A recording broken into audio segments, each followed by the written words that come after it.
Welcome to another episode of Done is Better Than Perfect. I'm your host, John Grubbs. Remember, this show is for all recovering perfectionists who live with the guilt and shame of not achieving perfection.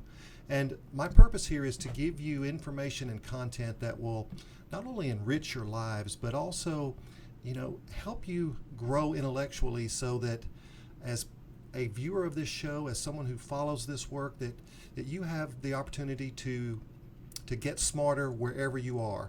I envision people listening to these video casts while they're driving to work or while they're at work or even when they're at the gym getting a workout. And I wanted to start the show with some interesting news that I heard this morning. Our beloved Apple and iTunes are changing. The term iTunes and the concept that changed the way we all consume music and that changed the way we embraced our podcasts or all the things that we know from iTunes is now going away in favor of Apple Music. So with, a little sadness, I think about, how wonderful things come into our lives and have an impact on us and then go their course or stay their course and then slowly fade into history. So, according to the news that I read this morning, iTunes, as we know it, is now going away, and everything will be fed toward us through the concept of Apple Music. So, if you have any comments about that or any thoughts about that, I would love it if you would share them below. And remember, if you're a person that enjoys this work, I would love to have you subscribe to this channel, make comments, let me know what you think about this work. I am in a aggressive posture of trying to make this content rich, but also make it something that continually gets better. Now, our topic for today, as you can see by the title, is called It's Never Too Late to Do Something Great. And this concept came to me because I was thinking about, as I turned 50, what are some things that I want to accomplish in my life? What are some things that I need to accomplish in my life? And you keep having this little nagging voice in the back of your mind that says, it's too late, you're too old. Well, I had this firm belief that someone listening to this right now is thinking that they want to do something remarkable or amazing, or they want to take this risk, or they want to try something, but they're thinking it's too late. I've missed my window. I blew it. I'm just too old. I should have done this long ago. Well, I want to encourage you to stop thinking that. It's never too late to do something great. And I strongly believe that life is a series of opportunities that go unnoticed, or even worse, unacted upon, when that little nudge tickles our brain. We're going to have a few of what I call moonshots in life. These are those big, scary, hairy, audacious things that we get a chance to attempt or try. And sadly, most of us are not going to take the shot. And if you follow me with any regularity, you'll hear me say this probably more often than I realize. But I do believe that the greatest tragedy in life is regret. I should have. I could have been a contender. Now, our story today starts in 1954. With a 52-year-old milkshake salesman who is fighting to get a bulky, heavy, cumbersome milkshake machine from the trunk of his car. And I want you to picture this in your mind. As the sweat soaks his crisp white shirt underneath his suit coat, he carries this big, bulky machine toward the door of yet another restaurant to make his very well-practiced sales pitch. And folks, he hates his job. He hates the repeated rejection, but he knows in his mind that it's a numbers game. So he trudges along, place after place, person after person, rejection after rejection. And at night in his cheap motel room, he listens to yet another motivational record, and he is saddened by his lot in life. Over the years, he's attempted so many great ideas and failed just so many times. So he listens to the voices in the record, hoping to conjure just the energy that he needs to repeat the same series of rejections the next day in hopes of making a sale. And he ponders the strained relationship that's going on with his wife. And the road has taken a toll on their relationship. And at home, she has this need to fit in with this country club crowd that has increased the pressure that he feels to prove his worthiness to her. He feels like he's let her down, that he hasn't accomplished what he needs to accomplish in life for them to live the life that they think they want. So he blocks that thought from his mind and he goes to sleep. And the next day, while he's trolling these small towns in the Midwest part of the country in search of eateries to sell his milkshake machine, he gets a call from his assistant. And the assistant says that a restaurant in California has placed an order for 6 of his machines. And he tells her, no, that's got to be a mistake. You know, there's no way that someone would order 6 machines. I'm having trouble selling 1 machine to a restaurant. There's no way someone would call in and order 6. So he asks her for the number, so he's going to call and clarify the mistake and say, hey, we've got an order for 6. That can't be right. There must be a mistake. So he calls the number, and the restaurant owner answers, and in the background you can hear all this buzz of activity and clanging and things going on in the restaurant. And he says to the owner, he says, hey, we just got an order for 6 of our milkshake machines. That's got to be a mistake. And slowly you hear the person on the other side of the call said, you know what? You're right. I think that is a mistake. I think we need 8 of the machines. And I need to know how soon we can get them because we need them. So our milkshake salesman is just blown away by this phone call. And he calls his assistant and says, you know what? Hey, cancel my next few days. I'm driving to California. I'm going to go see this place that's ordered 8 of our machines that are just terribly hard to sell. And of course, she teases him and says, hey, that's halfway across the country. And he says, I don't care, I'm going. And he heads west. And when he arrives at the small food place, it's a small stand, he notices a line of people waiting to place an order. And he casually gets in line. And he looks around and a lady says, hey, don't worry, the line moves real quickly. And when he gets to the window, he is in awe about the short time it takes for him to get his food. And he's looking at the packaging and he's like, wow, this is different. He takes his food and he goes and sits on a bench and starts eating his sandwich, and he goes, wow, this tastes pretty good. So curious by the process and the food, he goes in and asks the owner, hey, what's up with this restaurant? How did you come up with this? And the owner takes him on a tour. And our salesman thinks, wow, this is organized chaos, but it's beautiful. And he departs and he leaves and he's thinking, you know, there's something special about this place. And there's something unique about this place that I haven't seen in all the restaurants that I've traveled throughout the Midwest trying to sell my milkshake machines.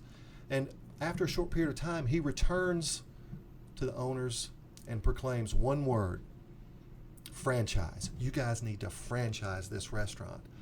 And the owner replies, sadly, of course, he says, well, you know what?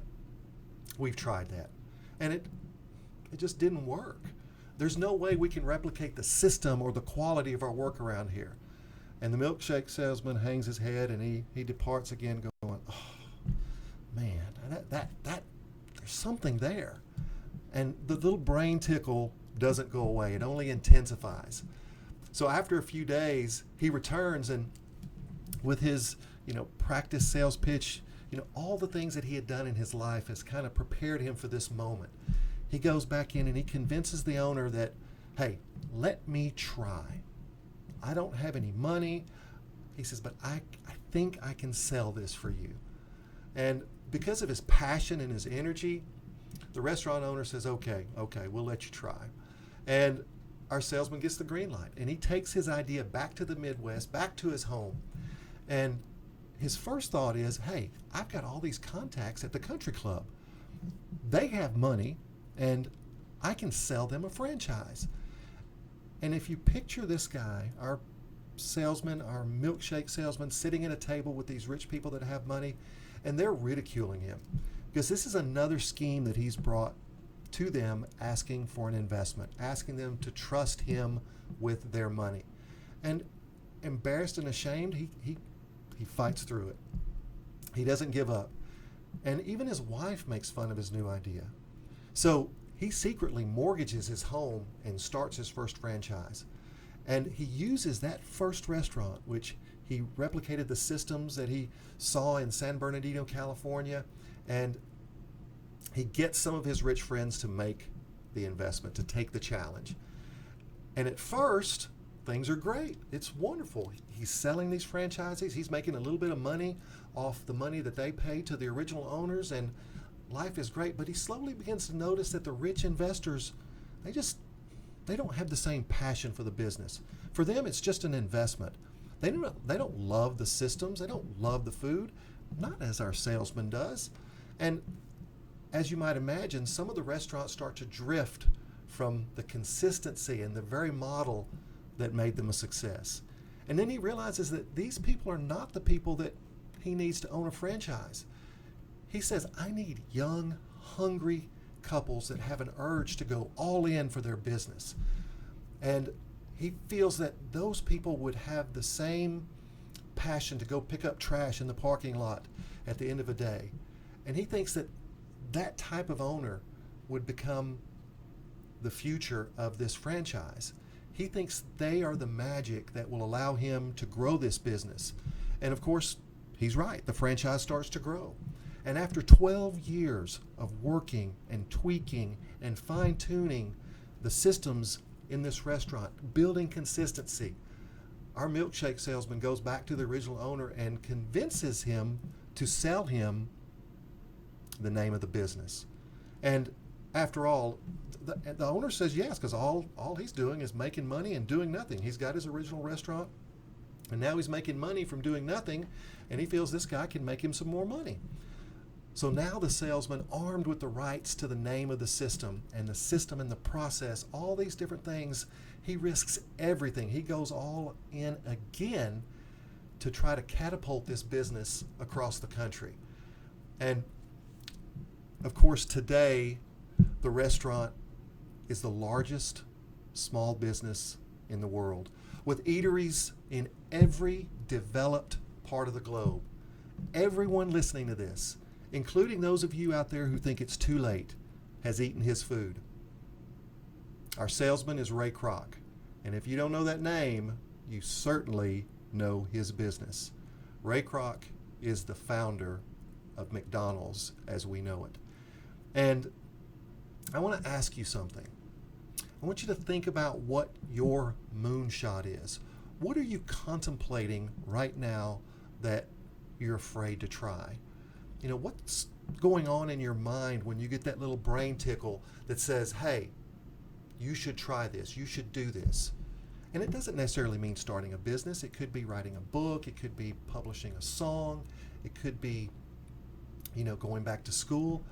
What little brain tickle are you ignoring? Will you take the chance? Failure is always a possibility. We're always afraid of risk. And as you've heard me say before, even people in our lives that love us can be people that unintentionally keep us from taking our moonshots. And they don't do it out of anything other than love. They don't want to see us fail, or they don't want to see us struggle, or they don't want to see us ridiculed by a lack of success. And it's real safe to stay in our comfort zone. It's real safe to stay in a place that doesn't expose us to risk. But I want you to remember something. Your ship was not built for the safety of the harbor. Your ship was built for the ocean and the danger and the excitement that accompanies your ship. Remember, we miss every single opportunity that we don't take. If Ray Kroc would have ignored the tickle, we would not know McDonald's today.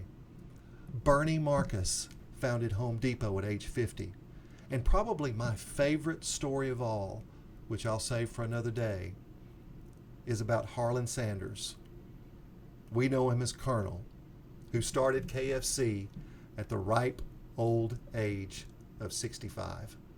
I want you to remember, the greatest tragedy in life is regret. I don't want you to live a life saying, I should have, I could have, I wished I would have tried. It's never too late. If you've enjoyed this story, I hope that you will make a comment below or that you will subscribe to this channel. I am deeply committed to purposely creating and sharing rich content with you that motivates you, that inspires you, that helps you move forward in this game that we call life. And I guess my purpose behind this work is to leave a little bit of positivity around all of the people that I come in contact with, to leave a little bit of energy that may not be in your life. So I would be honored if you would share this information, if you would, make comments, or even share it amongst the people that you love and care about. Because I do believe that there are people out there right now watching this video that need to hear this message.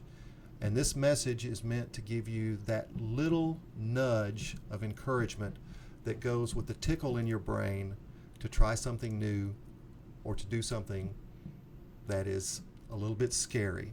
Magic in life happens in our discomfort zone. And remember this, it's never too late.